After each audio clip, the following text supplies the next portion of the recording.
Now Odeon, the cinema group, is pulling out of old cinemas. The company says many are not commercially viable because film lovers prefer multiplexes. But in some places the reels do keep rolling after Odeon have left. And let's face it, you can't beat a good old-fashioned Western.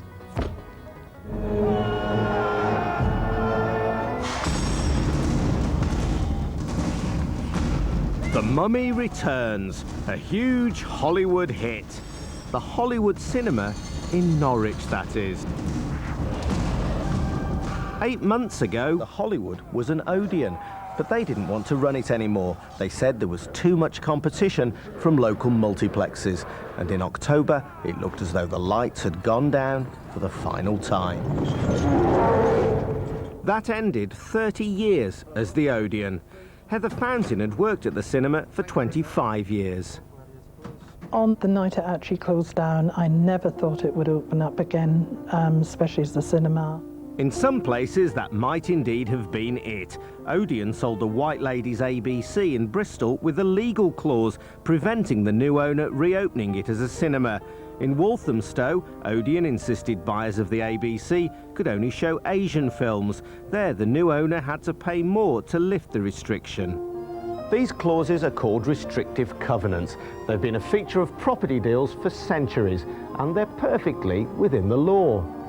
A group of MPs has signed a Commons motion accusing Odeon of using such covenants to restrict competition with other cinemas they may own in the area. They say this is a flagrant abuse and ask the government to take action. But in Norwich, Odeon only leased the building, so film lover Trevor Wicks took a new lease on the site and reopened in February. Well, Odeon was a large company, they've got big overheads. I had friends in the business who could give me information, perhaps, that the cinema was doing quite well still, and perhaps an independent could operate it with less costs.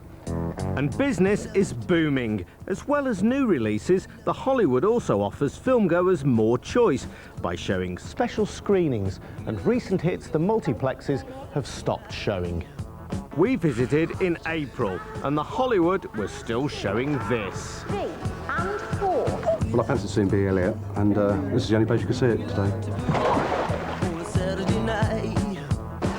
Wouldn't you sooner be watching a new release down at the multiplex? If there was one we wanted to see, but we really want to see this. We're quite pleased it was still on, actually. Which may be why 3,500 people are visiting the Hollywood in Norwich every week. We offer a good value for money for ticket prices and popcorn and drinks. And we're in a very large population in Norwich, and some of those people do not want to travel to the multiplex. Now, Odeon point out that they are opening and refurbishing some old cinemas as well as closing others. Here are the stats. 20 have been sold off or closed, leaving 3 operating as cinemas, but 4 new multiplexes have been opened and 19 cinemas have been refurbished. They also say that restrictive covenants are part and parcel of the property business.